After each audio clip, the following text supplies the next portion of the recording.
ಸಾವಿರಾರು ವರ್ಷಗಳಿಂದ ಹಿಮಾಲಯದಲ್ಲಿ ವಾಸವಾಗಿರುವ ತಮಗಿಚ್ಛೆ ಬಂದವರಿಗೆ ಮಾತ್ರ ಕಾಣಿಸಿಕೊಳ್ಳುತ್ತಿರುವಂತಹ ಮಹಾ ಅವತಾರ್ ಬಾಬಾಜಿಯವರ ಗುರುಗಳಾದ್ರು ಯಾರು? ಅವರು ಕರ್ನಾಟಕಕ್ಕೆ ಬಂದಿದ್ದು ಏಕೆ? ಅವರಿಂದ ಎದುರಾಗುತ್ತಿರುವ ಚಕಿತಗಳೇನೆಂಬ ಸಂಗತಿಗಳೇ ನಮ್ಮ ಇಂದಿನ ಹೀಗೂ ಉಂಟೆ. ಇನ್ನು ಅವತಾರ್ ಬಾಬಾ ಅವರು ರಜನಿಕಾಂತ್ ರವರಿಗೆ ಕಾಣಿಸಿಕೊಂಡಿದ್ದು ಹೇಗೆ? ಆ ನಂತರ ಆಗಿದ್ದೇನು? చూడు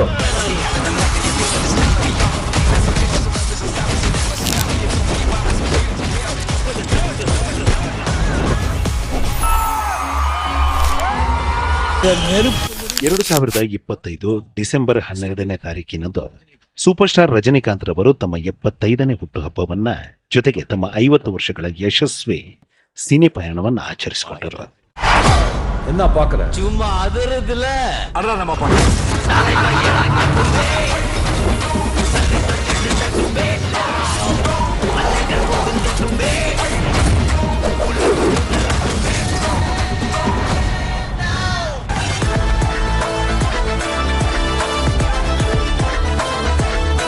ಇನ್ನು ಇದೇ ಸುಸಂದರ್ಭದಲ್ಲಿ ರಜನಿಕಾಂತ್ ರವರು ತಮ್ಮ ಅಭಿಮಾನಿಗಳಿಗೋಸ್ಕರ ತಮ್ಮ ಸೂಪರ್ ಹಿಟ್ ಪಡೆಯಪ್ಪ ಚಿತ್ರವನ್ನ ಬಿಡುಗಡೆ ಮಾಡಿದ್ರು.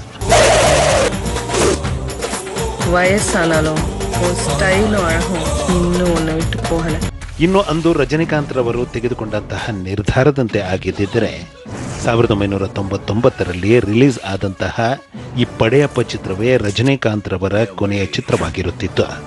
ಅಭಿನಯವನ್ನ ನಿಲ್ಲಿಸಿ ಇಲ್ಲಿಗಾಗಲೇ 26 ವರ್ಷಗಳಾಗುತ್ತಿದ್ದವ. ಅಂತಹ ದಿನಗಳಲ್ಲಿ ರಜನಿಕಾಂತ್ ರವರು ಚೆನ್ನೈನಿಂದ ಬೆಂಗಳೂರಿಗೆ ಬಂದರು. ಬೆಂಗಳೂರಿನಲ್ಲಿರುವ ತಮ್ಮ ಮನೆಯಲ್ಲಿ ತಂಗಿದ್ದರು. ಅಂತಹ ಸಮಯದಲ್ಲಿ 20 ವರ್ಷಗಳ ಹಿಂದೆ ಓರ್ವ ಸ್ನೇಹಿತರು ಕೊಟ್ಟಂತಹ ಆ ಒಂದು ಪುಸ್ತಕ ಕಣ್ಣಿಗೆ ಬಿತ್ತು.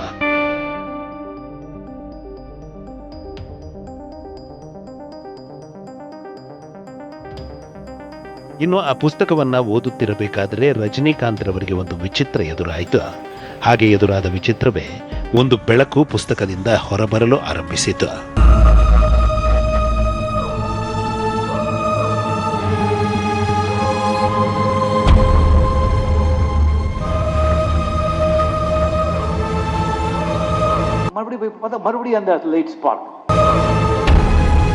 ಪುಸ್ತಕದಿಂದ ಬೆಳಕು ಹೊರಬರಲು ಆರಂಭಿಸಿದ ನಂತರ ಮತ್ತೊಂದು ಚಕಿತ ಆರಂಭಿಸಿತು. ಹಾಗೆ ಎದುರಾದ ಚಕಿತವೇ ತಮ್ಮ ದೇಹದ ಮೇಲೆ ತಮಗೆ ನಿಯಂತ್ರಣ ತಪ್ಪಿತು. ಆಗ ತಮಗರಿವಿಲ್ಲದಂತೆ ರಜನಿಕಾಂತ್ ನಿದ್ರೆಗೆ ಶರಣಾಗಿದ್ದು.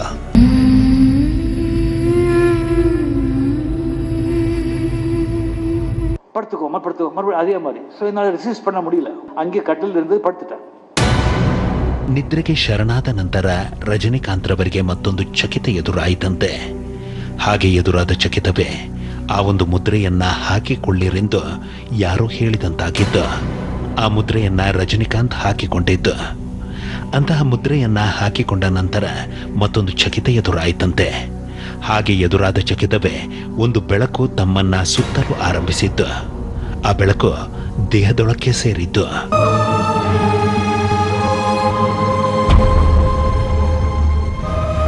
உடம்புல டச் ஆகக்கூடாது அப்படின்னு சொல்லிட்டு ஒரு உள்ளுக்குள்ள மனசு சொல்ற மாதிரியே அப்படியே கைது அப்படியே படுத்திருக்கும் போது ஒரு 35-40 செகண்ட்ஸ் இருக்கும். அந்த ஸ்பார்க், லைட் ஸ்பார்க் வந்து என் உடம்புல போகிற மாதிரி எனக்கு ஃபீலிங். போயிட்டு உடம்பெல்லாம் வேர்த்து போச்சு. ಅಸಲಿಗೆ ರಜನಿಕಾಂತ್ ರವರು ಬೆಂಗಳೂರಿನ ತಮ್ಮ ಮನೆಯಲ್ಲಿ ಓದಲು ಆರಂಭಿಸಿದ ಆ ಪುಸ್ತಕವಾದರೂ ಯಾವುದು? ಆ ಬೆಳಕು ಬಂದಿದ್ದು ಯಾವ ಪುಸ್ತಕದಿಂದ ಎಂಬ ನಾನಾ ಪ್ರಶ್ನೆಗಳಿಗೆ ಉತ್ತರ ಪರಮಹಂಸ ಯೋಗಾನಂದರ ಆಟೋ ಬಯೋಗ್ರಫಿ ಆಫ್ ಯೋಗಿ, ಯೋಗಿಯ ಆತ್ಮಕಥೆ.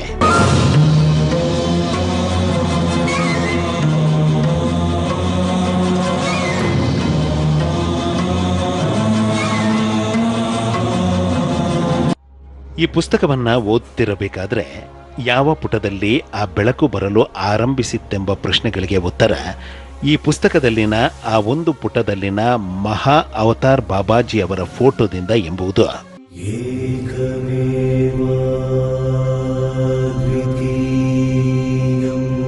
ಅಂತಹ ಅಚ್ಚರಿಗಳು ಬಾಬಾರಿಂದ ರಜನಿಕಾಂತ್ರ ಜೀವನದಲ್ಲಿ ನಡೆಯಲು ನಿಂತ ನಂತರ ರಜನಿಕಾಂತ್ರವರ ಕೆಲವು ನಿರ್ಧಾರಗಳು ಬದಲಾದವು. ಬಾಬಾರನ್ನ ಸಂಪೂರ್ಣವಾಗಿ ನಂಬಿ ಜೀವನ ಸಾಗಿಸಲು ಆರಂಭಿಸಿದ್ರು ರಜನಿಕಾಂತ್.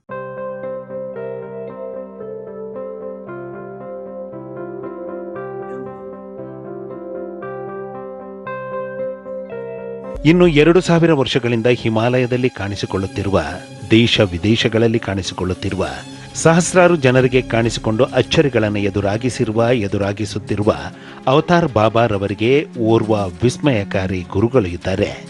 ಆ ಗುರುಗಳಾದರೂ ಯಾರು ಅಂದರೆ ದೇವಾನು ದೇವತೆಗಳೇ ಅಚ್ಚರಿ ಪಡುವಂತಹ ಶಕ್ತಿಯನ್ನು ಹೊಂದಿರುವ ಅಗಸ್ತ್ಯ ಮಹಾಮುನಿಗಳು.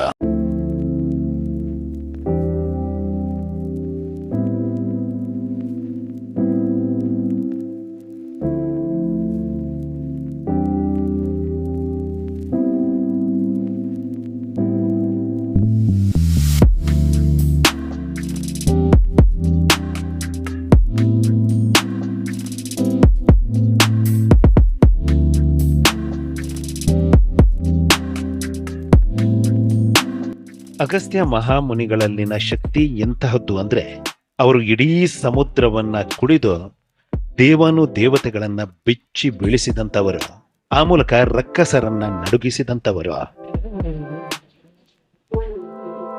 ತಪೋಬಲ ಸಮಾ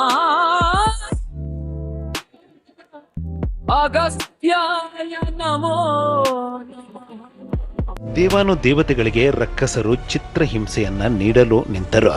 ದೇವಾನು ದೇವತೆಗಳು ಅವರನ್ನ ಸದೆಬಡೆಯಲು ಮುಂದಾದಾಗ ರಕ್ಕಸರು ಸಮುದ್ರದ ಆಳವನ್ನ ಸೇರಿಬಿಡುತ್ತಿದ್ದರು, ಕೈಗೆ ಸಿಗದಂತಾಗುತ್ತಿದ್ದರು.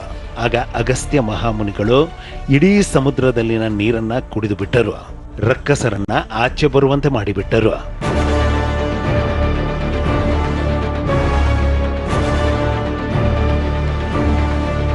ಆಗ ದೇವಾನು ದೇವತೆಗಳು ರಕ್ಕಸರನ್ನ ಸದೆಬಡಿದ್ರು. ಆನಂತರ ಸಮುದ್ರವಿಲ್ಲದೆ ಪ್ರಕೃತಿಯಲ್ಲಿ ವಿಚಿತ್ರ ರೀತಿಯ ಏರುಪೇರುಗಳು ಎದುರಾಗಲು ನಿಂತಾಗ ದೇವಾನು ದೇವತೆಗಳ ಬೇಡಿಕೆಗೆ ಮಣಿದು ತಾವು ಕುಡಿದಂತಹ ಸಮುದ್ರವನ್ನ ಬಿಡುಗಡೆಗೊಳಿಸಿದ್ರು.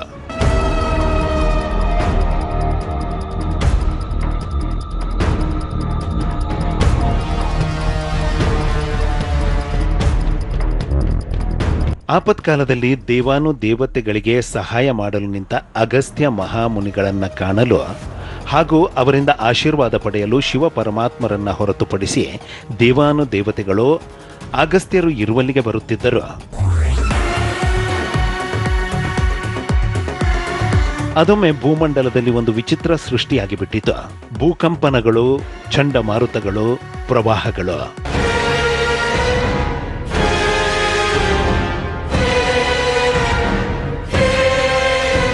ದೇವಾನು ದೇವತೆಗಳಿಂದಲೂ ಸಹ ವಿಚಿತ್ರತೆಯನ್ನ ತಡೆಯಲು ಆಗಲಿಲ್ಲ. ಆಗ ಎಲ್ಲರೂ ಶಿವಪರಮಾತ್ಮರ ಬಳಿಗೆ ಹೋದಾಗ ಭೂಮಂಡಲದಲ್ಲಿ ಸೃಷ್ಟಿಯಾಗಿರುವ ವಿಚಿತ್ರತೆಗೆ ಮೂಲವೇನೆಂಬುದು ಶಿವಪರಮಾತ್ಮರಿಗೆ ತಿಳಿಯುತ್ತೆ. ಭೂಮಂಡಲವು ಸಮತೋಲನವನ್ನ ಕಳೆದುಕೊಂಡಿರುವುದೇ ಇದಕ್ಕೆ ಕಾರಣ. ಇಂತಹ ವಿಚಿತ್ರವು ಸರಿಹೋಗಬೇಕೆಂದರೆ ಅಗಸ್ತ್ಯ ಮಹಾಮುನಿಗಳು ತಮ್ಮ ಶಿಷ್ಯರೊಂದಿಗೆ ದಕ್ಷಿಣದತ್ತ ಹೋಗಬೇಕು. ಅಲ್ಲಿ ಕೆಲ ದಿನಗಳ ಕಾಲ ನೆಲೆಯೂರಬೇಕೆಂಬ ಸಲಹೆಯನ್ನ ಶಿವ ಪರಮಾತ್ಮರು ಕೊಟ್ಟರು.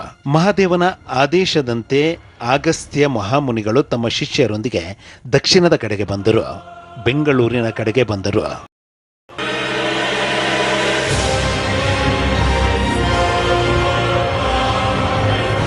ಶಿವ ಪರಮಾತ್ಮರ ಆದೇಶದಂತೆ ಅಗಸ್ತ್ಯ ಮಹಾಮುನಿಗಳು ತಮ್ಮ ಶಿಷ್ಯರೊಂದಿಗೆ ಬೆಂಗಳೂರು ಬಳಿಯಲ್ಲಿನ ಆ ಒಂದು ತಾಣಕ್ಕೆ ಬಂದ ನಂತರ ಭೂಮಂಡಲವು ಸಮತೋಲನವನ್ನ ಪಡೆದುಕೊಂಡಿತು.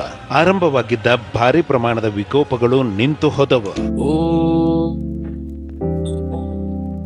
ನಿಶ್ರೇಷ್ಠಾಯ ಜ್ಞಾನ ಶಕ್ತಿ ಸ್ವರೂಪಿಣೇ. ಶಿವ ಪರಮಾತ್ಮರ ಆದೇಶದಂತೆ ಅಗಸ್ತ್ಯ ಮಹಾಮುನಿಗಳು ತಮ್ಮ ಶಿಷ್ಯರೊಂದಿಗೆ ಬಂದಿದ್ದಾದ್ರು ಎಲ್ಲಿಗೆ ಅಂದ್ರೆ ಬೆಂಗಳೂರಿಗೆ ಸಮೀಪದಲ್ಲಿರುವ ಈ ಬೆಟ್ಟದ ಪ್ರದೇಶಕ್ಕೆ.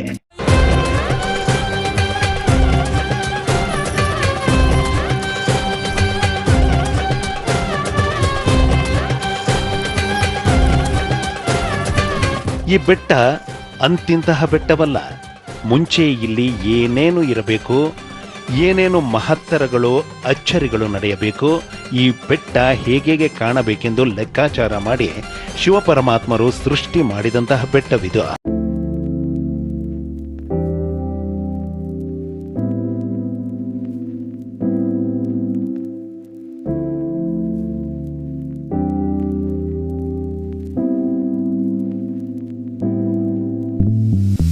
ವಿಶೇಷವಾಗಿ ಇದು ದೈವ ನಿರ್ಮಿತವಾದಂತಹ ಒಂದು ಶಿಲ್ಪಕಲಾಕೃತಿಯ ಒಂದು ಬೆಟ್ಟ.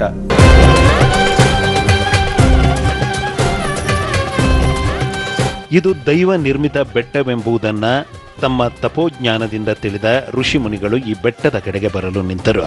ಬೆಟ್ಟದಲ್ಲಿ ಸಾಧನೆ ಮಾಡಲು ನಿಂತರು. ತಪಸ್ಸಿನ ಮೂಲಕ ಯಜ್ಞ ಯಾಗಾದಿಗಳ ಮೂಲಕ ವಿಶೇಷವಾದ ಶಕ್ತಿಯನ್ನ ಸಂಪಾದಿಸಲು ನಿಂತರು.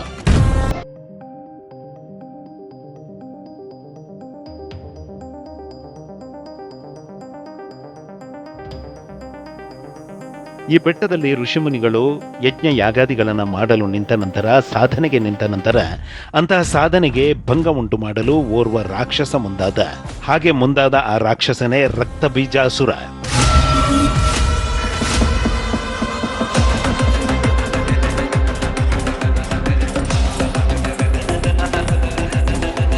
ಬೆಟ್ಟದಲ್ಲಿ ಋಷಿಮುನಿಗಳಿಗೆ ತೊಂದರೆಯನ್ನುಂಟು ಮಾಡಲು ನಿಂತ ರಕ್ಕಸ ದೇವಲೋಕಕ್ಕೂ ಹೋಗಿ ದೇವಾನುದೇವತೆಗಳಿಗೆ ಚಿತ್ರಹಿಂಸೆಯನ್ನ ನೀಡಲು ನಿಂತ.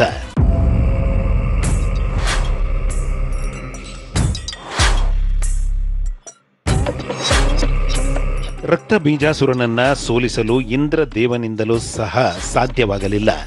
ಅದಕ್ಕೆ ಕಾರಣ ರಕ್ತ ಬೀಜಾಸುರನು ಪಡೆದಂತಹ ಆ ಒಂದು ವರ. ಆ ವರವಾದರೂ ಏನು ಅಂದ್ರೆ, ಆತನ ಒಂದು ಹನಿ ರಕ್ತವು ಭೂಮಿಗೆ ಬಿದ್ದರೆ ಆ ಒಂದು ಹನಿ ರಕ್ತದಿಂದ ಮತ್ತೊಬ್ಬ ರಕ್ತ ಬೀಜಾಸುರನು ಸೃಷ್ಟಿಯಾಗುವಂತಹ ವರವದು.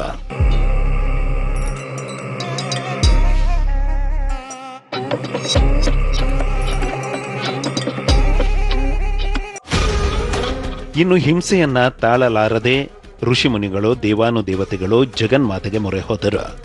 ಸಂಕಷ್ಟವನ್ನ ಆಲಿಸಿದ ಜಗನ್ಮಾತೆ ರಕ್ಕಸನ ಮೇಲೆ ಕುಪಿತಗೊಂಡರು. ಹಾಗೆ ಕುಪಿತಗೊಂಡಾಗ ಅವರಲ್ಲಿ ಕಾಳಿಕಾ ಮಾತೆಯು ಅವತರಿಸಿದಳು.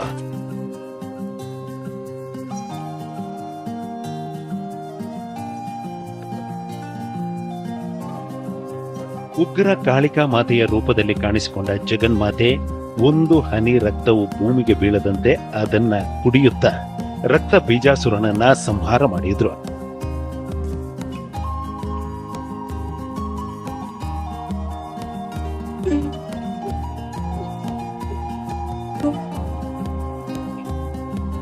ಕಾಳಿಕಾ ಮಾತೆಯು ರಕ್ತ ಬೀಜಾಸುರನನ್ನ ಸಂಹಾರ ಮಾಡಿದಂತಹ ಈ ಬೆಟ್ಟದ ತಾಣದಲ್ಲಿ ಬಗೆದಷ್ಟು ಅಚ್ಚರಿಗಳು ಎದುರಾಗುತ್ತವೆ, ಬಗೆದಷ್ಟು ಚಕಿತಗಳು ಎದುರಾಗುತ್ತವೆ.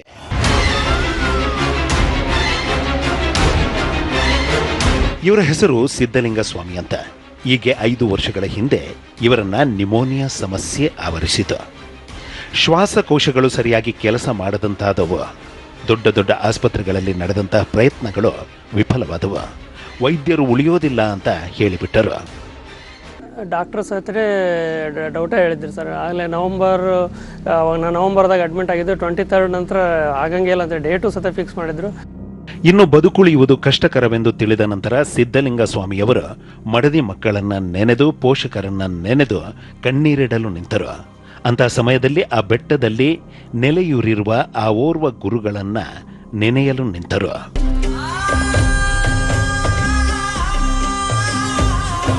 ಸಿದ್ಧಲಿಂಗ ಸ್ವಾಮಿಯವರು ಹಾಸಿಗೆ ಮೇಲೆ ಸಾವು ಬದುಕಿನ ನಡುವೆ ಹೋರಾಟ ನಡೆಸುತ್ತಿದ್ದಾಗ ಪ್ರತಿಕ್ಷಣ ನೆನೆದಂತಹ, ತಾವು ಬಹು ವರ್ಷದಿಂದ ನಂಬಿ ನಡೆಯುತ್ತಿದ್ದಂತಹ ಆ ಬೆಟ್ಟದ ಗುರುವಾದ್ರು ಯಾರು ಅಂದ್ರೆ, ಬೆಟ್ಟದಲ್ಲಿನ ಮೇಲಣಗವಿ ಮಠದ ಸ್ವಾಮಿಗಳಾದಂತಹ ಶ್ರೀ ಶಿವಾಚಾರ್ಯ ಸ್ವಾಮಿಗಳು.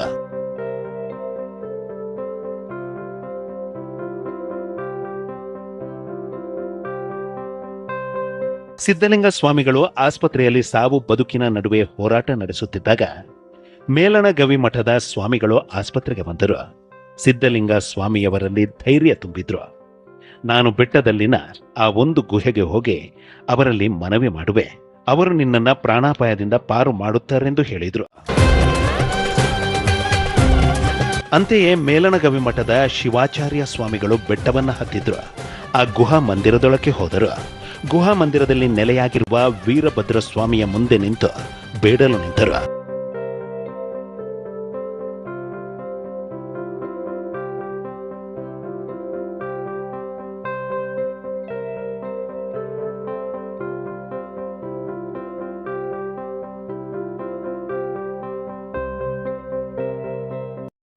ಮೇಲಣ ಗವಿಮಠದ ಶಿವಾಚಾರ್ಯ ಸ್ವಾಮಿಗಳು ಗುಹಾ ಮಂದಿರದಲ್ಲಿ ನೆಲೆಯಾಗಿರುವ ವೀರಭದ್ರ ಸ್ವಾಮಿಗಳ ಮುಂದೆ ನಿಂತು ಭಕ್ತನನ್ನ ಬದುಕಿಸಿಕೊಡಿರೆಂದು ಭಕ್ತಿಯಿಂದ ಕೇಳಿಕೊಂಡ ನಂತರ ಊಹೆಗೂ ನಿಲುಕದ ಒಂದು ಅಚ್ಚರಿ ಎದುರಾಗಿ ಬಿಟ್ಟಿತು. ಆ ಅಚ್ಚರಿಯೇ ಇನ್ನು ಕೆಲವೇ ದಿನಗಳಲ್ಲಿ ಸಾವನ್ನಪ್ಪುತ್ತಾರೆಂದು ಹೇಳಲಾಗಿದ್ದ ಸಿದ್ಧಲಿಂಗ ಸ್ವಾಮಿಯವರು ಬದುಕುಳಿದು ಬಿಟ್ಟಿದ್ದು.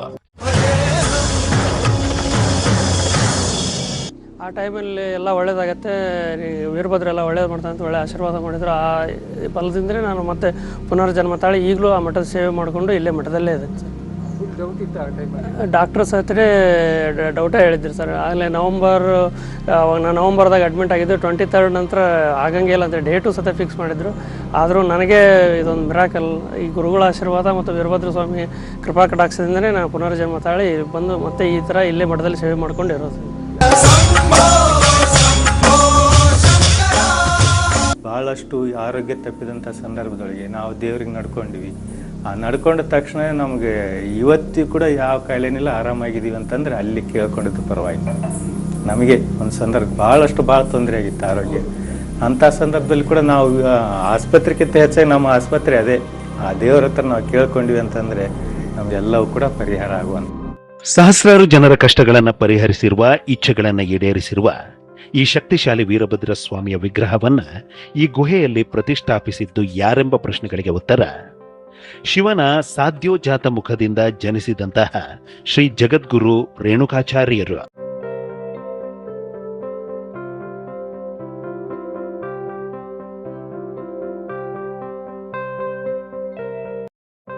ಗುಹೆಯಲ್ಲಿ ವೀರಭದ್ರ ಸ್ವಾಮಿಯ ಈ ವಿಗ್ರಹವನ್ನ ಪ್ರತಿಷ್ಠಾಪಿಸಿದ ಜಗದ್ಗುರು ಶ್ರೀ ರೇಣುಕಾಚಾರ್ಯ ಈ ಗುಹೆಯಲ್ಲಿ ಒಂದು ಚಕಿತವನ್ನ ಎದುರಾಗಿಸಿದ್ರು.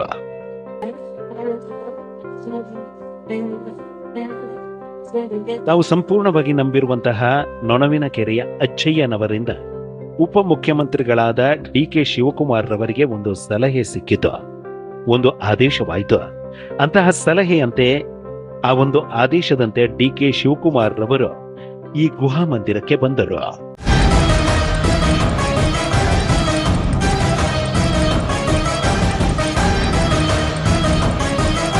ನೊಣವಿನ ಕೆರೆಯ ಅಜ್ಜಯ್ಯ ಸ್ವಾಮಿಗಳು ನೀಡಿದಂತಹ ಸಲಹೆ ಏನು?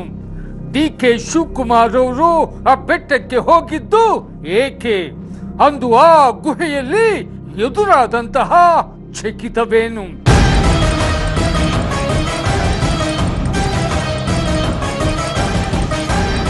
ಈ ಗುಹೆಯಲ್ಲಿ ಶಿವಸ್ವರೂಪಿಗಳಾದ ಜಗದ್ಗುರು ಶ್ರೀ ರೇಣುಕಾಚಾರ್ಯರಿಂದ ಒಂದು ಚಕಿತ ಎದುರಾಯಿತು.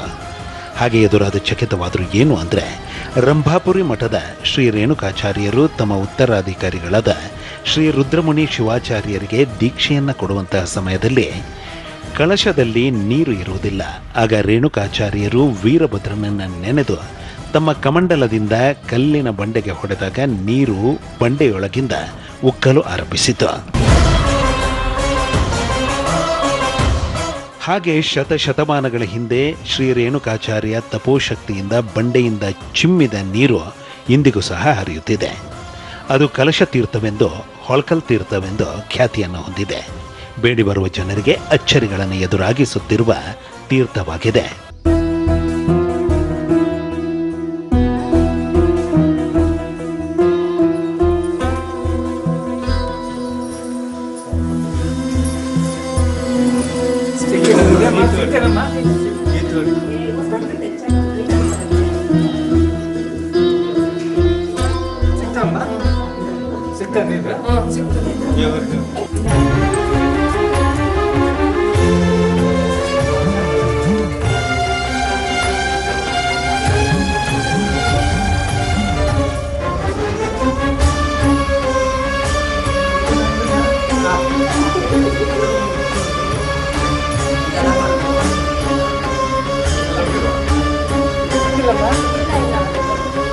ಈ ಹೊಳಕಲ್ ತೀರ್ಥ ತಾಣದಲ್ಲಿ ಒಂದು ಅಚ್ಚರಿ ಎದುರಾಗುತ್ತೆ. ಆ ಅಚ್ಚರಿಯೇ ಕೆಲವರು ಕೈ ಹಾಕಿದಾಗ ತೀರ್ಥವು ಸಿಗುವುದು, ಕೆಲವರಿಗೆ ಸಿಗದೇ ಇರುವುದು.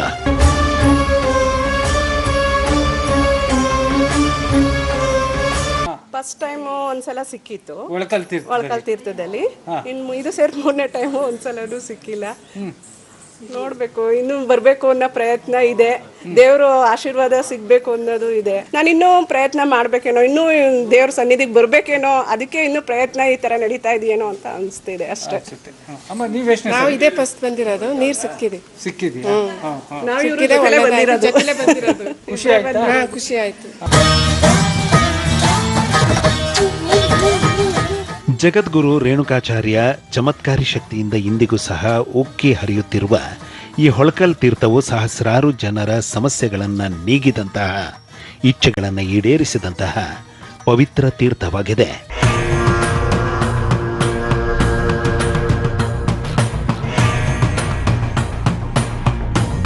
ತಾವು ಸಂಪೂರ್ಣವಾಗಿ ನಂಬಿಕೊಂಡಿರುವ ನೊಣವಿನಕೆರೆಯ ಅಜ್ಜಯ್ಯನವರಿಂದ ಉಪಮುಖ್ಯಮಂತ್ರಿಗಳಾದ ಡಿ.ಕೆ. ಶಿವಕುಮಾರ್ ಅವರಿಗೆ ಒಂದು ಸಲಹೆ ಸಿಕ್ಕಿತು, ಒಂದು ಆದೇಶವಾಯಿತು. ಅಂತಹ ಸಲಹೆಯಂತೆ, ಅಂತಹ ಒಂದು ಆದೇಶದಂತೆ ಡಿ.ಕೆ. ಶಿವಕುಮಾರ್ ಅವರು ಈ ಗುಹಾ ಮಂದಿರಕ್ಕೆ ಬಂದರು.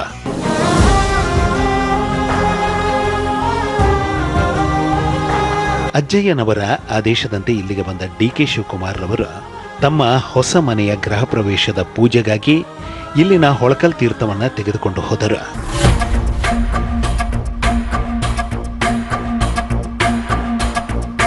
ಎಲ್ಲರಿಗೂ ಕೂಡ ಅದು ಕೆಲವೊಬ್ಬರಿಗೆ ಸಿಗುತ್ತೆ, ಕೆಲವೊಬ್ಬರಿಗೆ ಸಿಗೋದಿಲ್ಲ. ನಮ್ಮ ಮಾನ್ಯ ಇವತ್ತಿನ ಉಪಮುಖ್ಯಮಂತ್ರಿ ಆಗ್ತಂತ ಡಿ.ಕೆ. ಶಿವಕುಮಾರ್ ಅವರು ಬಂದು ಇಲ್ಲಿ ತೀರ್ಥವನ್ನು ತೆಗೆದುಕೊಂಡು ಹೋಗಿದ್ರು. ಅವರಿಗೆ ಅವರ ಗುರು ಅಜ್ಜಯ್ಯನ ಅಪ್ಪಣೆ.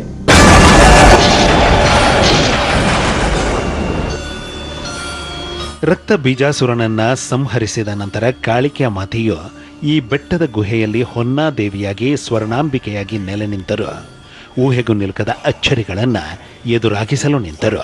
ಗುಹಾ ತಾಣದಲ್ಲಿ ನೆಲೆಯಾಗಿರುವ ಕಾಳಿಕಾ ಸ್ವರೂಪವಾದ ಹೊನ್ನಾದೇವಿಯಿಂದ ಅಚ್ಚರಿಗಳು ಎದುರಾಗುತ್ತಿರುವಂತಹ, ಸಮಸ್ಯೆಗಳು ದೂರಾಗುತ್ತಿರುವಂತಹ, ಇಚ್ಛೆಗಳು ಈಡೇರುತ್ತಿರುವಂತಹ ಬಹಳಷ್ಟು ಉದಾಹರಣೆಗಳು ನಮಗಿಲ್ಲಿ ಸಿಗುತ್ತವೆ. ತಾಯಿ ಬಂದು ಇದು ಇರೋದು ಅಷ್ಟೇ, ನೋಡೋದಕ್ಕೆ ನಿಂತಿರೋ ಥರ ಇದೆ ವಿಗ್ರಹ. ಅಮ್ಮನವರು ಬಂದು ತಾಯಿ ಉಗ್ರ ರೂಪ, ಸಿಂಹವಾಹಿನಿ, ರಕ್ತ ಬೀಜಾಸುರನ ಸಂಹಾರ ಮಾಡಿಕೊಂಡು ಎಲ್ಲ ರುಂಡಮಾಲೆ ಹಾಕೊಂಡು ದೇವಿ ಸಿಂಹದ ಮೇಲೆ ಕೂತಿರೋದು. ಗುಹೆಯಲ್ಲಿರುವ ಬಹಳಷ್ಟು ಶಕ್ತಿಶಾಲಿಯಾಗಿರುವ ದುರ್ಗಾ ಸ್ವರೂಪವಾಗಿರುವ ಈ ಹೊನ್ನ ದೇವಿಯ ವಿಗ್ರಹದ ಬಳಿಗೆ ವರ್ಷಾನುವರ್ಷಗಳ ಹಿಂದೆ ಯಾರೂ ಬರುತ್ತಿರಲಿಲ್ಲ. ಅದಕ್ಕೆ ಕಾರಣ ಈ ಮಾತೆ ವಿಗ್ರಹವಾಗಿದ್ದದ್ದು, ನರಬಲಿಯನ್ನ ಬೇಡುತ್ತಿದ್ದದ್ದು. ಅಂತಹ ಸಮಯದಲ್ಲಿ ಇಲ್ಲಿಗೆ ಬಂದ ಶಂಕರಾಚಾರ್ಯರು ವಿಗ್ರಹದಲ್ಲಿನ ಉಗ್ರತೆಯನ್ನ ನಿವಾರಿಸಲು ಒಂದು ಉಪಾಯವನ್ನ ಮಾಡಿ ತಲೆಯ ಮುಡಿಯ ಜಾಗದಲ್ಲಿ ಒಂದು ಶ್ರೀಚಕ್ರವನ್ನ ಸ್ಥಾಪಿಸಿಬಿಟ್ಟರು. ಅಂದಿನಿಂದ ಜನಸಾಮಾನ್ಯರು ಮಾತೆಯ ಬಳಿಗೆ ಬರಲು ನಿಂತರು, ಅಚ್ಚರಿಗಳನ್ನ ಕಾಣಲು ನಿಂತರು.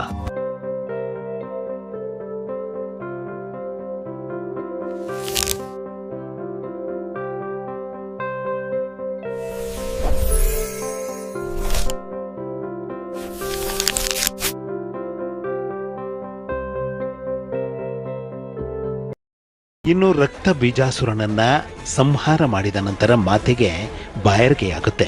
ಆ ಸಮಯದಲ್ಲಿ ಹೊನ್ನಾದೇವಿ ಗಂಗೆಯನ್ನ ನೀರನ್ನ ಕೇಳಿದಾಗ ಗಂಗಾ ಮಾತೆ ನೀರು ಕೊಡದೆ ಮುಖವನ್ನ ಬೇರೊಂದು ಕಡೆ ಮಾಡುತ್ತಾರೆ. ಆಗ ಕುಪಿತಗೊಂಡ ಹೊನ್ನಾದೇವಿ ತಮ್ಮ ತ್ರಿಶೂಲದಿಂದ ದೊಡ್ಡ ಬಂಡೆಗೆ ಹೊಡೆಯುತ್ತಾರೆ. ಬಂಡೆಯಿಂದ ನೀರು ಚಿಮ್ಮುತ್ತೆ. ಹಾಗೆ ಚಿಮ್ಮಿದ ನೀರೇ ಅಚ್ಚರಿಗಳನ್ನ, ಸಮಸ್ಯೆಗಳನ್ನ ದೂರಾಗಿಸುತ್ತಿರುವ ಈ ಪಾತಾಳ ಗಂಗೆ.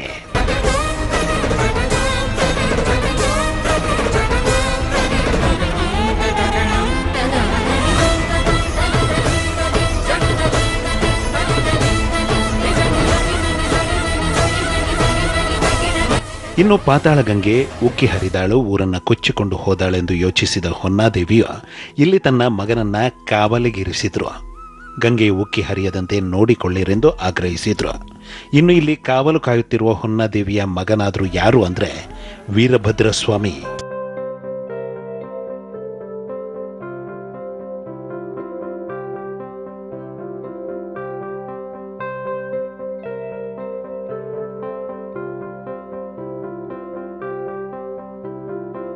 ಭವ್ಯವಾದ ಈ ವೀರಭದ್ರ ಸ್ವಾಮಿಯ ಮೂರ್ತಿಯೂ ಇಲ್ಲಿ ಉದ್ಭವ ಆದ ರೀತಿಯ ರೋಮಾಂಚಕಾರಿಯಾಗಿದೆ, ವಿಸ್ಮಯಕಾರಿಯಾಗಿದೆ. ಇನ್ನು ನಾವು ಬೆಟ್ಟವನ್ನು ಹತ್ತಿದಾಗ ಜಗತ್ತೇ ಚಕಿತಗೊಳ್ಳುವಂತಹ ಒಂದು ಅಚ್ಚರಿ ಎದುರಾಯಿತು.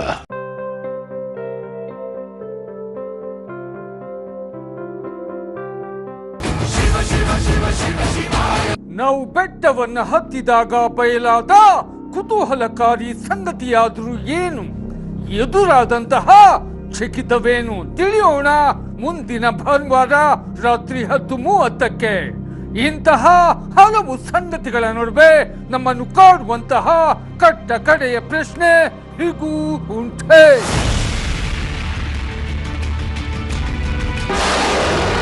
ಒಬ್ಬ ಸೂಪರ್ ಸ್ಟಾರ್ 2000 ವರ್ಷದಿಂದ ಜೀವಂತವಾಗಿದ್ದಾರೆ ಅಂತ ಹೇಳಲಾಗೋ ಒಬ್ಬ ಯೋಗಿ, ಇಡೀ ಸಮುದ್ರವನ್ನೇ ಕುಡಿದು ಖಾಲಿ ಮಾಡದ ಒಬ್ಬ ಮಹರ್ಷಿ, ಹೌದು, ಮತ್ತೆ ನಮ್ಮ ಬೆಂಗಳೂರಿನ ಪಕ್ಕದಲ್ಲಿರುವ ಒಂದು ಬೆಟ್ಟ, ಇವೆಲ್ಲಕ್ಕೂ ಏನ್ ಸಂಬಂಧ? ಕೇಳಕ್ಕೆಲ್ಲವೂ ಬೇರೆ ಬೇರೆ ಕಥೆಗಳು ಅನ್ಸುತ್ತೆ. ಆದ್ರೆ ಇವೆಲ್ಲವನ್ನೂ ಒಂದು ದಾರದಲ್ಲಿ ಪೋಣಿಸೋದು ಒಂದೇ ಒಂದು ಸ್ಥಳ. ಕರೆಕ್ಟ್. ಇವತ್ತಿನ ನಮ್ಮ ಚರ್ಚೆ ಅದೇ. ಒಂದು ಜಾಗ ಅಂದ್ರೆ ಒಂದು ಬೆಟ್ಟ ಹೇಗೆ ಇಷ್ಟೆಲ್ಲ ಕಥೆಗಳ, ನಂಬಿಕೆಗಳ ಕೇಂದ್ರಬಿಂದು ಆಗುತ್ತೆ ಅಂತ. ಹೌದು, ನಮ್ಮ ಹತ್ರ ಇರೋ ಮೂಲಗಳು ಕೂಡ ಅಷ್ಟೇ ಇಂಟ್ರೆಸ್ಟಿಂಗ್. ಒಬ್ಬ ಪ್ರಸಿದ್ಧ ನಟನಿಗೆ ಆದ ಆಧ್ಯಾತ್ಮಿಕ ಅನುಭವದಿಂದ ಶುರುವಾಗತ್ತೆ ನಮ್ಮ ಕಥೆ. ಅಲ್ಲಿಂದ ಶುರುವಾಗಿ ಸಾವಿರಾರು ವರ್ಷಗಳ ಹಿಂದಿನ ಪುರಾಣದವರೆಗೂ ಹೋಗುತ್ತೆ. ಅಷ್ಟೇ ಅಲ್ಲ, ಇವತ್ತಿಗೂ ಅಲ್ಲಿ ಪವಾಡಗಳು ನಡೀತವೆ ಅಂತ ಜನ ನಂಬ್ತಾರೆ. ಆ ಕಥೆಗಳೂ ಇವೆ. ಹಾಗಿದ್ರೆ ನಮ್ಮ ಇವತ್ತಿನ ಉದ್ದೇಶ ಈ ಬೆಟ್ಟದ ಕಥೆಯ ಪದರಗಳನ್ನ ಒಂದೊಂದಾಗಿ ಬಿಡಿಸಿ ನೋಡೋದು. ಒಬ್ಬ ಮಾಡರ್ನ್ ಸೂಪರ್ ಸ್ಟಾರಿಂದ ಶುರು ಮಾಡಿ ಆ ನಂಬಿಕೆಯ ಬೇರುಗಳು ಎಲ್ಲಿವರೆಗೂ ಹೋಗುತ್ತೆ ಅಂತ ಹುಡುಕೋಣ. ಸರಿ, ಶುರು ಮಾಡೋಣ.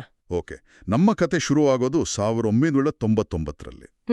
ಆಗ ತಾನೇ ಪಡೆಯಪ್ಪ ಸಿನಿಮಾ ರಿಲೀಸ್ ಆಗಿ ಬ್ಲಾಕ್ ಬಸ್ಟರ್ ಆಗಿತ್ತು.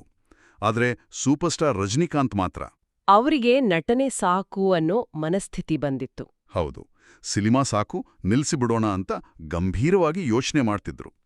ಅದೇ ಯೋಚನೆಯಲ್ಲಿ ಚೆನ್ನೈನಿಂದ ಬೆಂಗಳೂರಿನ ತಮ್ಮ ಮನೆಗೆ ಬಂದಿದ್ರು. ಕರೆಕ್ಟ್. ಆ ಒಂದು ಗೊಂದಲದ ಸ್ಥಿತಿಯಲ್ಲಿ ಮನೆಯಲ್ಲಿದ್ದಾಗ ಸುಮ್ಮನೆ ಕಣ್ಣಾಡಿಸ್ಬೇಕಾದ್ರೆ ಸುಮಾರು 20 ವರ್ಷಗಳ ಹಿಂದೆ ಒಬ್ಬ ಫ್ರೆಂಡ್ ಕೊಟ್ಟಿದ್ದ ಒಂದು ಪುಸ್ತಕ ಕಣ್ಣಿಗೆ ಬೀಳುತ್ತೆ. ಓ, 20 ವರ್ಷ ಹಳೆ ಪುಸ್ತಕನಾ? ಹೌದು, ಅದು ಪರಮಹಂಸ ಯೋಗಾನಂದರ ಯೋಗಿಯ ಆತ್ಮಕತೆ, ಅಂದ್ರೆ ಆಟೋಬಯೋಗ್ರಫಿ ಆಫ್ ಅ ಯೋಗಿ. ಸರಿ. ಆ ಪುಸ್ತಕ ತೆಗೆದು ಓದೋಕ್ ಶುರು ಮಾಡ್ತಾರೆ. ಆಗ ನಡೆಯುತ್ತೆ ಒಂದು ವಿಚಿತ್ರ, ಅಂದ್ರೆ ತುಂಬಾನೇ ವಿಚಿತ್ರವಾದ ಘಟನೆ. ಪುಸ್ತಕದಲ್ಲಿದ್ದ ಫೋಟೋದಿಂದ ಬೆಳಕು ಬಂತು ಅಂತ ಹೇಳ್ತಾರೆ. ಇದು ನಿಜವಾಗ್ಲೂ ನಡೆದಿದ್ದ ಅಥವಾ ಅವರ ಅಭಿಮಾನಿಗಳು ಸ್ವಲ್ಪ ಉತ್ಪ್ರೇಕ್ಷೆ ಮಾಡ್ತಾ ಇದ್ದಾರಾ? ಮೂಲಗಳ ಪ್ರಕಾರ ಇದೊಂದು ನೇರ ಅನುಭವ. ಅವರು ಪುಸ್ತಕದಲ್ಲಿ ಮಹಾ ಅವತಾರ್ ಬಾಬಾಜಿಯವರ ಫೋಟೋ ಇದ್ದ ಪುಟ ನೋಡ್ತಿದ್ದಾಗ ಇದ್ದಕ್ಕಿದ್ದಂತೆ ಅದರಿಂದ ಒಂದು ನೀಲಿ ಬೆಳಕು ಹೊರಹೊಮ್ಮುಕೆ ಶುರುವಾಗುತ್ತೆ. ಕೇವಲ ಬೆಳಕಾ? ಮೊದಲು ಸಣ್ಣದಾಗಿ ಶುರುವಾದ ಬೆಳಕು ನಿಧಾನವಾಗಿ ದೊಡ್ಡದಾಗ್ತಾ ಹೋಗುತ್ತೆ. ಅದನ್ನ ನೋಡ್ತಿದ್ದ ಹಾಗೆ ರಜನಿಕಾಂತ್ರವರಿಗೆ ತಮ್ಮ ದೇಹದ ಮೇಲಿನ ಕಂಟ್ರೋಲ್ ತಪ್ಪಿದ ಹಾಗೆ ಆಗುತ್ತೆ. ಅಂದ್ರೆ ಪೂರ್ತಿ ಪ್ರಜ್ಞೆ ಹೋಗಿರಲ್ಲ, ಒಂದು ತರ ಅರೆ ನಿದ್ರಾವಸ್ಥೆನಾ? ಹೌದು, ಅದೊಂದು ಟ್ರಾನ್ಸ್ ಸ್ಟೇಟ್ ಇದ್ದಾಗೆ. ಆ ಸ್ಥಿತಿಯಲ್ಲಿ ಅವರಿಗೆ ಯಾರೋ ಈ ಮುದ್ರೆಯನ್ನ ಹಾಕಿಕೋ ಅಂತ ಹೇಳಿದ ಹಾಗೆ ಕೇಳಿಸುತ್ತೆ. ಒಂದು ನಿರ್ದಿಷ್ಟ ಮುದ್ರೆ? ಹೌದು. ಅವರು ಅದನ್ನ ಅನುಸರಿಸಿ ಆ ಮುದ್ರೆಯನ್ನ ಹಾಕಿಕೊಂಡ ತಕ್ಷಣ ಒಂದು ದೊಡ್ಡ ಬಿಳಿ ಬೆಳಕು ಒಂದು ಸಿಡಿಲಿನ ಹಾಗೆ ಬಂದು ಅವರ ದೇಹವನ್ನ ಸುತ್ತುವರಿಯುತ್ತೆ. ಸುತ್ತುವರಿದು ಆಮೇಲೆ ಅವರ ದೇಹದ ಒಳಗೆ ಸೇರಿದ ಅನುಭವ ಆಗುತ್ತೆ. ಇದೆಲ್ಲ ನಡೆದಿದ್ದು ಕೇವಲ 35-40 ಸೆಕೆಂಡುಗಳಲ್ಲಿ. ಅಷ್ಟು ಕಡಿಮೆ ಸಮಯದಲ್ಲಿ? ಹೌದು.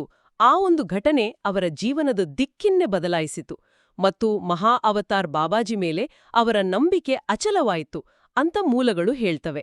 ಒಬ್ಬ ಸೂಪರ್ ಸ್ಟಾರ್ ಜೀವನದ ದಿಕ್ಕನ್ನೇ ಬದಲಿಸಿದ ಆ ಬೆಳಕು, ಅದು ಬಂದಿದ್ದು ಮಹಾ ಅವತಾರ್ ಬಾಬಾಜಿಯವರಿಂದ ಅಂತಾಯ್ತು. ಹಾಗಿದ್ರೆ ಯಾರು ಈ ಮಹಾ ಅವತಾರ್ ಬಾಬಾಜಿ? ಇಲ್ಲೇ ಕುತೂಹಲ ಇರೋದು. ಅವರದು ಪೌರಾಣಿಕ ಪಾತ್ರ ಅಲ್ಲ. ನಂಬಿಕೆಗಳ ಪ್ರಕಾರ ಅವರು ಸುಮಾರು 2000 ವರ್ಷಗಳಿಂದ ಹಿಮಾಲಯದಲ್ಲಿ ಭೌತಿಕ ರೂಪದಲ್ಲಿ ಜೀವಂತವಾಗಿದ್ದಾರೆ. 2000 ವರ್ಷಗಳಿಂದ? ಹೌದು. ಅವರು ಅಮರರು ಮತ್ತು ತಮಗಿಷ್ಟ ಬಂದವರಿಗೆ ಯಾರು ಅರ್ಹರು ಅಂತನ್ಸುತ್ತೋ ಅವರಿಗೆ ಮಾತ್ರ ದರ್ಶನ ಕೊಡ್ತಾರೆ ಅಂತ ಹೇಳಲಾಗುತ್ತೆ. ಓಹೋ, ಹಾಗಿದ್ರೆ ಅವರಿಗೂ ಒಬ್ಬ ಗುರು ಇರಬೇಕಲ್ವಾ? ಖಂಡಿತ. ಬಾಬಾಜಿಯವರ ಗುರು ಅಗಸ್ತ್ಯ ಮಹಾಮುನಿಗಳು. ಈಗ ನಾವು ಪುರಾಣದ ಕಾಲಕ್ಕೆ ಹೋಗ್ತೀವಿ. ಸರಿ. ಅಗಸ್ತ್ಯರ ಶಕ್ತಿ ಎಂಥಾದ್ದು ಅಂದ್ರೆ ದೇವಾನುದೇವತೆಗಳಿಗೆ ಕಷ್ಟ ಬಂದಾಗ ಅವ್ರತ್ರ ಸಹಾಯ ಕೇಳ್ತಿದ್ರು. ಹೌದಾ? ಹೌದು. ಒಂದು ಕಥೆ ಪ್ರಕಾರ ಒಮ್ಮೆ ರಾಕ್ಷಸರು ದೇವತೆಗಳಿಗೆ ಬಹಳ ತೊಂದರೆ ಕೊಟ್ಟು ಅವರಿಂದ ತಪ್ಸ್ಕೊಳ್ಳೋಕ್ ಹೋಗಿ ಸಮುದ್ರದ ಆಳದಲ್ಲಿ ಬಚ್ಚಿಟ್ಕೋತಾರೆ. ಒಂದ್ ನಿಮಿಷ, ಇಡೀ ಸಮುದ್ರದ ಆಳದಲ್ಲಿ ಅಡಕೊಂಡ್ರೆ ಅವರನ್ನು ಹಿಡಿಯೋದು ಹೇಗೆ? ಅದೇ ದೇವತೆಗಳಿಗೂ ಇದ್ದ ಸಮಸ್ಯೆ. ಆಗ ಅವರೆಲ್ಲ ಅಗಸ್ತ್ಯ ಮುನಿಗಳ ಹತ್ರ ಬರ್ತಾರೆ. ಸಹಾಯ ಕೇಳಿ. ಹೌದು.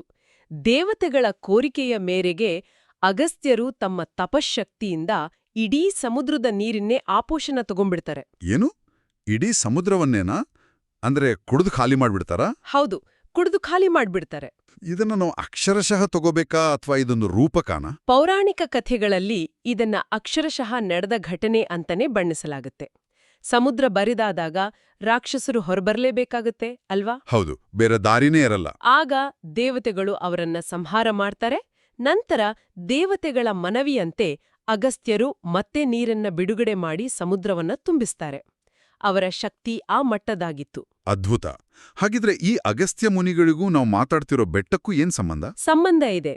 ಇನ್ನೊಂದು ಪ್ರಸಂಗದಲ್ಲಿ ಭೂಮಿಯ ಉತ್ತರ ಭಾಗದಲ್ಲಿ ಋಷಿಮುನಿಗಳೆಲ್ಲ ಸೇರಿದ್ರಿಂದ ಭೂಮಿಯ ಸಮತೋಲನ ತಪ್ಪೋಗುತ್ತೆ. ಓ, ಅಂದ್ರೆ ಒಂದು ಕಡೆ ಭಾರ ಜಾಸ್ತಿ ಆಗಿ? ಕರೆಕ್ಟ್. ಭೂಮಿ ಒಂದು ಕಡೆ ವಾಲಿದ ಹಾಗೆ ಆಗಿ ಭೂಕಂಪ, ಚಂಡಮಾರುತ, ಪ್ರವಾಹಗಳಂತಹ ಅನಾಹುತಗಳು ಶುರುವಾಗುತ್ತೆ. ಸರಿ, ಆಗ ಎಲ್ರೂ ಶಿವನ್ ಮೊರೆ ಹೋಗ್ತಾರ? ಹೌದು. ಆಗ ಶಿವನಿಗೆ ಇದರ ಕಾರಣ ತಿಳಿಯುತ್ತೆ. ಭೂಮಿಯ ಬ್ಯಾಲೆನ್ಸ್ ಸರಿ ಮಾಡೋಕೆ ಅಗಸ್ತ್ಯ ಮುನಿಗಳು ತಮ್ಮ ಶಿಷ್ಯರೊಂದಿಗೆ ದಕ್ಷಿಣದತ್ತ ಪ್ರಯಾಣಿಸಬೇಕು ಅಂತ ಆದೇಶ ಮಾಡ್ತಾನೆ. ಆ ಆದೇಶದಂತೆ ಅಗಸ್ತ್ಯರು ದಕ್ಷಿಣದ ಕಡೆಗೆ, ಅಂದ್ರೆ ಇವತ್ತಿನ ಬೆಂಗಳೂರಿನ ಸಮೀಪ ಇರೋ ಒಂದು ಬೆಟ್ಟಕ್ಕೆ ಬಂದು ನೆಲ ನಿಲ್ತಾರೆ. ಅವರು ದಕ್ಷಿಣಕ್ಕೆ ಬಂದ ತಕ್ಷಣ ಭೂಮಿಯ ಸಮತೋಲನ ಸರಿ ಹೋಗಿ ಎಲ್ಲ ವಿಕೋಪಗಳು ನಿಂತುಹೋಗುತ್ತೆ. ಅಂದ್ರೆ ಅಗಸ್ತ್ಯರು ಬಂದು ಇಳಿದ ಆ ಬೆಟ್ಟವೇ ನಮ್ಮ ಇವತ್ತಿನ ಕಥಾಕೇಂದ್ರ. ನಿಖರವಾಗಿ. ಈ ಬೆಟ್ಟದ ಬಗ್ಗೆ ಇರೋ ನಂಬಿಕೆ ಏನು ಅಂದ್ರೆ, ಇದನ್ನ ಸ್ವತಃ ಶಿವನೇ ಒಂದು ದೈವ ನಿರ್ಮಿತ ಶಿಲ್ಪ ಕಲಾಕೃತಿಯಂತೆ ಸೃಷ್ಟಿ ಮಾಡಿದ್ದ. ಓ. ಇದರ ಪಾವಿತ್ರ್ಯವನ್ನು ಅರಿತ ಅನೇಕ ಋಷಿಮುನಿಗಳು ಇಲ್ಲಿ ಬಂದು ತಪಸ್ಸು ಮಾಡೋಕೆ, ಯಜ್ಞಯಾಗಾದಿಗಳನ್ನು ನಡೆಸೋಕೆ ಶುರು ಮಾಡಿದ್ರು.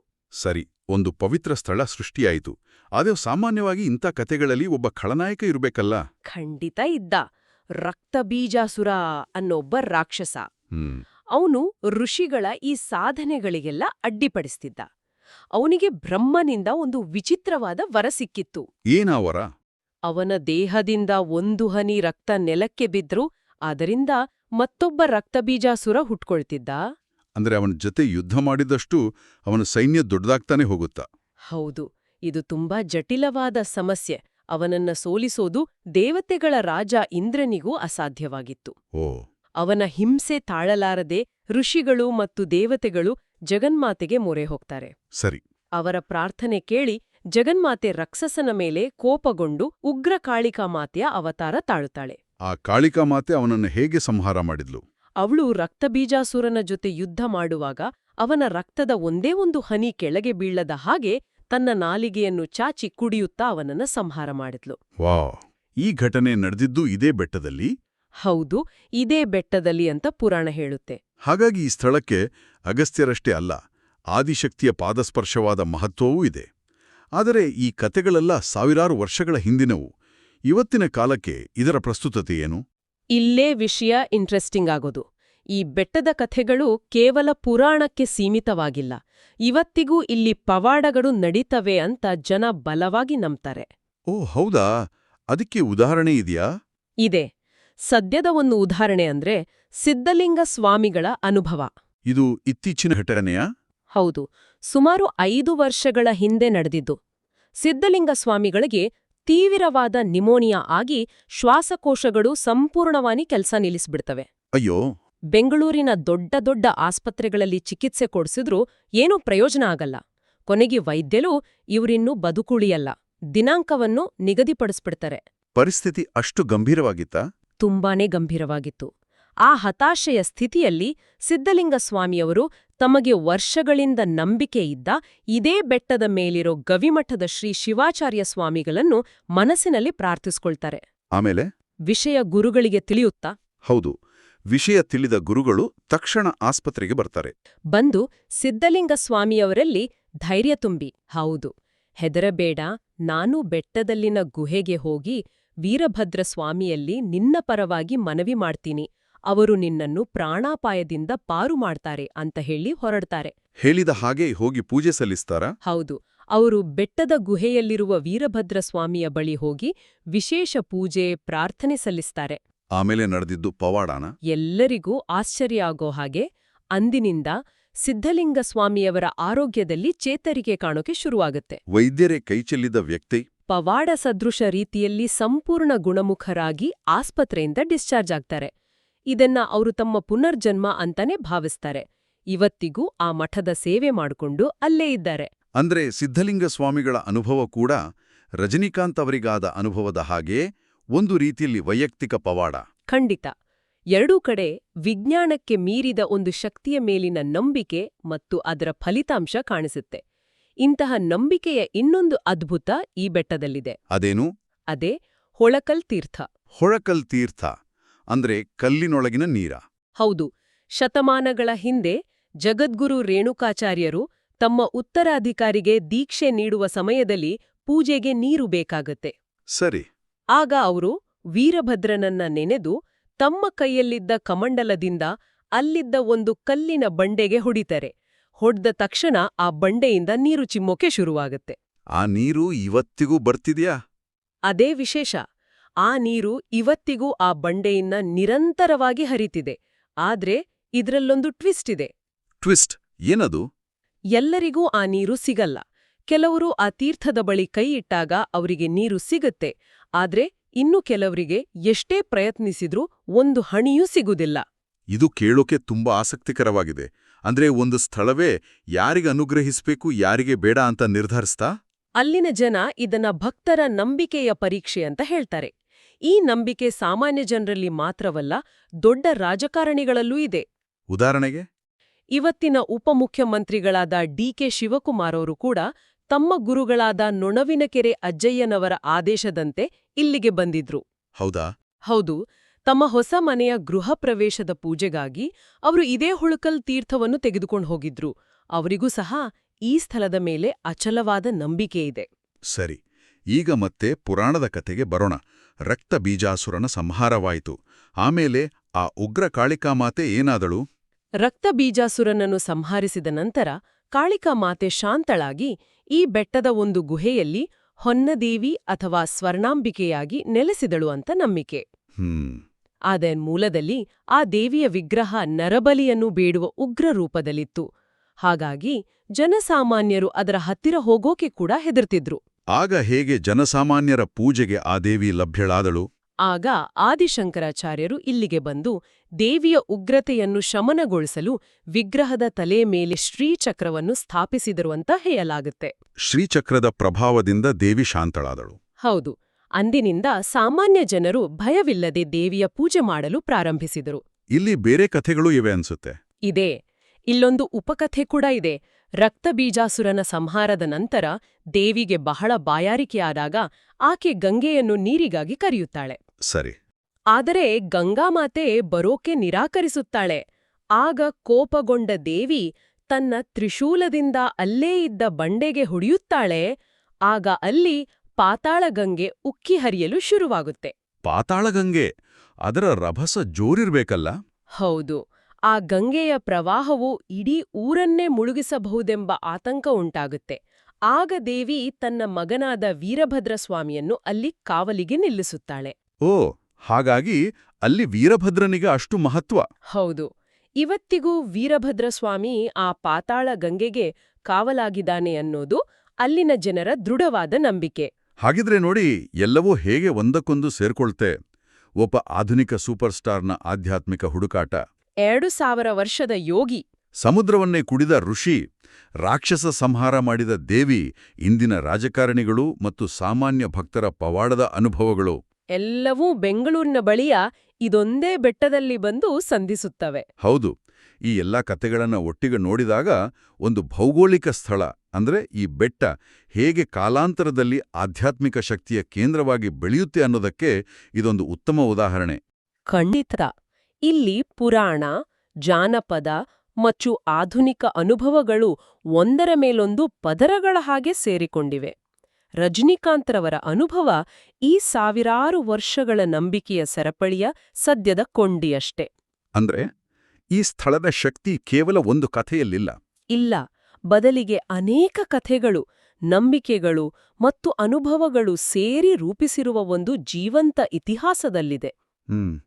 ಸಿದ್ಧಲಿಂಗ ಸ್ವಾಮಿಗಳ ಅನುಭವ ಅಥವಾ ಹೊಳಕಲ್ ತೀರ್ಥದ ಆಯ್ದ ಅನುಗ್ರಹದಂತಹ ಘಟನೆಗಳು ನಂಬಿಕೆ ಮತ್ತು ವೈಯಕ್ತಿಕ ಅನುಭವದ ಸ್ವರೂಪದ ಬಗ್ಗೆ ಗಂಭೀರ ಪ್ರಶ್ನೆಗಳನ್ನು ಹುಟ್ಟುಹಾಕುತ್ತವೆ. ಹೌದು, ತರ್ಕಕ್ಕೆ ನಿಲುಕದ್ದನ್ನು ಜನರು ಹೇಗೆ ಅರ್ಥೈಸಿಕೊಳ್ತಾರೆ ಅನ್ನೋದು ಮುಖ್ಯವಾಗುತ್ತೆ. ನಿಖರವಾಡಿ, ಮತ್ತು ಅದು ಅವರ ಜೀವನದ ಮೇಲೆ ಹೇಗೆ ಪ್ರಭಾವ ಬೀರುತ್ತೆ ಅನ್ನೋದಕ್ಕೆ ಇದೆಲ್ಲ ಸಾಕ್ಷಿ. ಕೊನೆಯದಾಗಿ ಯೋಚಿಸಲು ಒಂದು ವಿಷಯ, ಹೊಳಕಲ್ ತೀರ್ಥದಲ್ಲಿ ಕೆಲವರಿಗೆ ಮಾತ್ರ ನೀರು ಸಿಗುತ್ತೆ ಅನ್ನೋ ನಂಬಿಕೆ ಇದೆಯಲ್ಲ, ಹಾಗಿದ್ರೆ ಒಂದು ಪವಿತ್ರ ಸ್ಥಳವೇ ಯಾರಿಗೆ ಅನುಗ್ರಹಿಸಬೇಕು ಯಾರಿಗೆ ಬೇಡ ಅಂತ ತಾರತಮ್ಯ ಮಾಡ್ತದೆಯಾ? ಅಥವಾ ಅದು ವ್ಯಕ್ತಿಯ ನಂಬಿಕೆಯ ಆಳವನ್ನು ಪ್ರತಿಬಿಂಬಿಸುವ ಕನ್ನಡಿಯೇ? ಹಾಗಾದ್ರೆ ನಂಬಿಕೆ ಅಥವಾ ಹಣೆಬರಹದ ಸ್ವರೂಪವಾದರೋ ಏನು?